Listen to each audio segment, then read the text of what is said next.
Welcome back to AM Agenda. With me now, the Manager of Opposition Business in the Senate, Senator Mitch Fifield, and Labor frontbencher Richard Marles. Gentlemen, good morning to you both. Well, first to you, Senator Fifield. Mr Abbott said that the carbon tax would see petrol prices skyrocket. He's wrong, isn't he? No, I think it still will. Julia Gillard said that she wouldn't introduce a carbon tax. She lied. Why would we believe her now when she says that petrol won't be subject to a carbon tax? The Greens are adamant that it will be. They have asked the government to commission a Productivity Commission inquiry into the taxation of fuel. They've only done that for one reason, and that's because they want petrol prices to increase. That is their determination, and I'm sure that will be the outcome. Richard Marles, is that a fair argument, given that, you know, there was not meant to be a carbon tax in the first place? Look, it's not a fair argument. We've got agreement now that will see the petrol bowser exempted from the carbon price now and forever for small businesses and households, and that is great news for them. But what it really does is dispel the despicable scare campaign that we've seen from the Liberal Party in relation to the effects on the price of petrol as a result of the carbon price regime. I mean, no less than 20 occasions the Leader of the Opposition has gone out and said there's going to be an increase in the price of petrol by 6 cents a litre. Greg Hunt last Friday doing the same thing.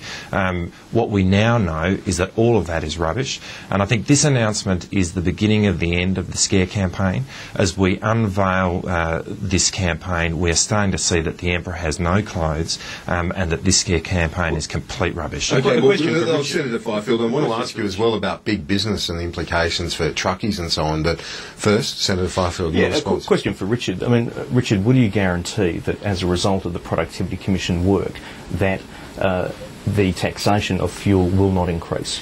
Well, yes or no? Well, the Productivity Commission is not the government, and the government has said that the bowser will be exempted from the carbon price now and forever, and that's an absolute guarantee. What about other taxes? Will you increase the fuel excise? Why commission this work unless you want to increase the price of petrol? There have been taxes on fuels under successive governments, including yours. No one's scared of new ideas in relation to that.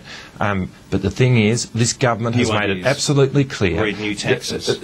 Not at all. The government has made it clear that there will be the bowser will be exempted from the carbon price now and forever. That is rock solid. We've got an agreement with the Greens in relation to that. Excise? We've got an agreement in relation to the Greens with that, and that is the important point to note. Senator Fifield, what happens when the tax is introduced? People go to the bowser and they realise, well, we're not being hit, as Tony Abbott said. They're getting the tax cuts in their pocket, the pension increases. Are you concerned that people will realise that the sky hasn't fallen in? Well, what Labor are really doing here is a bit of a con. Let's accept for a moment that there won't be a carbon tax affecting petrol. What that will mean is that the carbon price will have to be higher on other products to make up for that shortfall. The narrower the base for a tax, the higher the rate. There's no one thing, and that's CO2 emissions. It's not like it's on products. No. That's part of the scare campaign. There's this notion that the carbon price is being paid on a whole lot of products. It's not. No. It's paid by the 1,000 largest polluters on their CO2 emissions. If I can finish, what it will mean is that the carbon price will have to be higher. There's no escaping this carbon tax.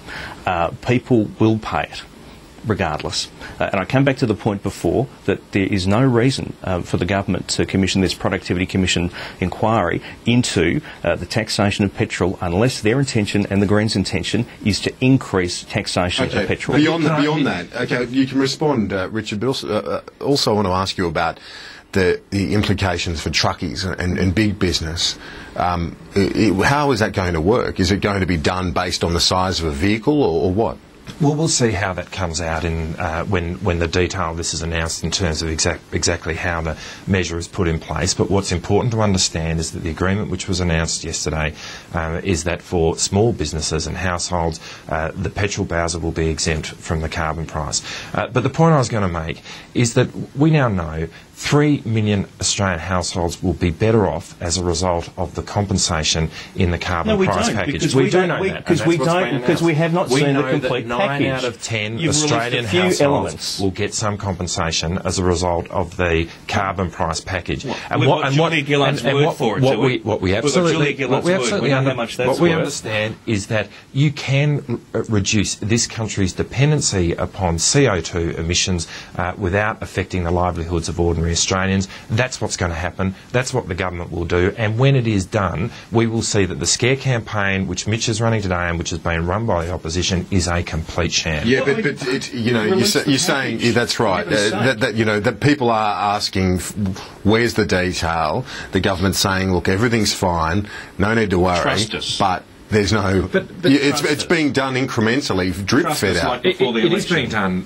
It's being done incrementally because we have been as open and transparent about the negotiations and what's been happening as it is possible to be. If you were a lie before the election, is it as it's possible to be? But listen, all of this, these are arguments only for the next, for the next period until the detail is announced. A month, but the detail is going to get announced, and once it happens, once the detail is announced. Once the detail is announced, the government doesn't know. You will have no argument at that point because it will be completely clear that the emperor has no clothes and this scare campaign if we're sitting is nothing here but hot next air. week on next Monday and the detail is out there, does the coalition have to find another gear, or are you just going to continue along the line that you have? Is Mr Abbott's approach sustainable? Well, we want to see the detail. That's what we've been arguing for all along. Is take the Australian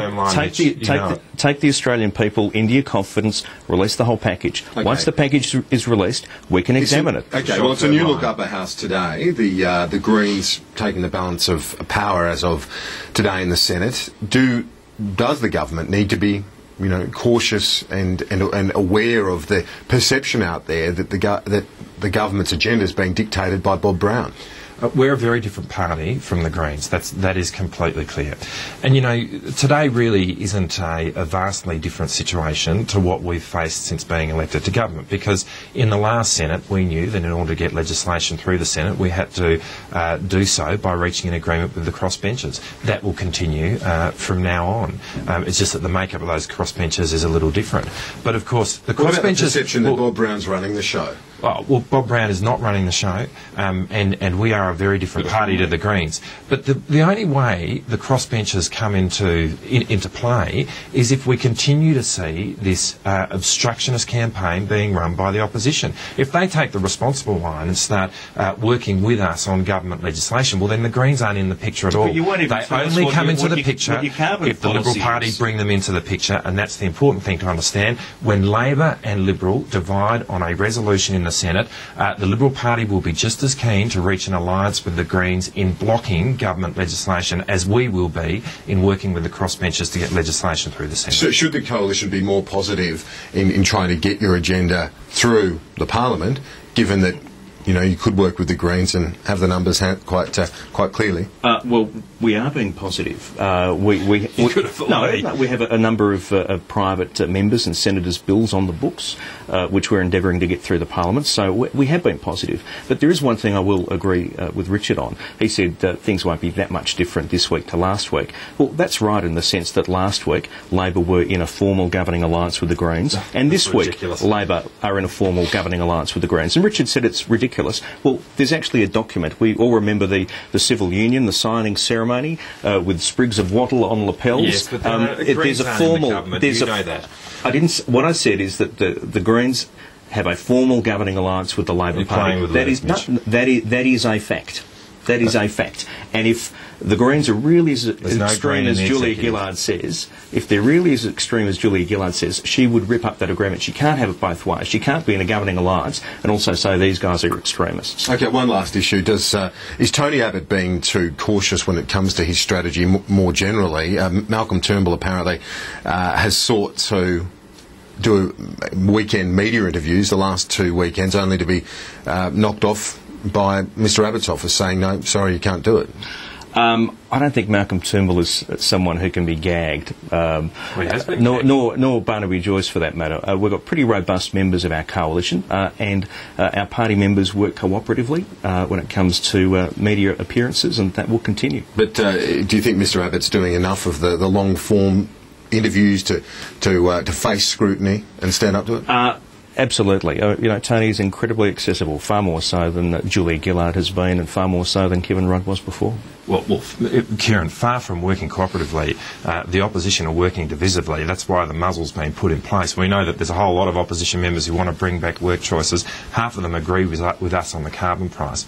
But what we know is that this is taking the small target strategy to a new level. An electron microscope would not pick up a hint of a policy within the Liberal Party room today, and that's what's going on. Paid parental leave, our mental health policy, plenty of policy. Gents, great to see you both. Thank you for that, and that's all we've got time for on AM Agenda. Thank you for your company. We'll see you next time.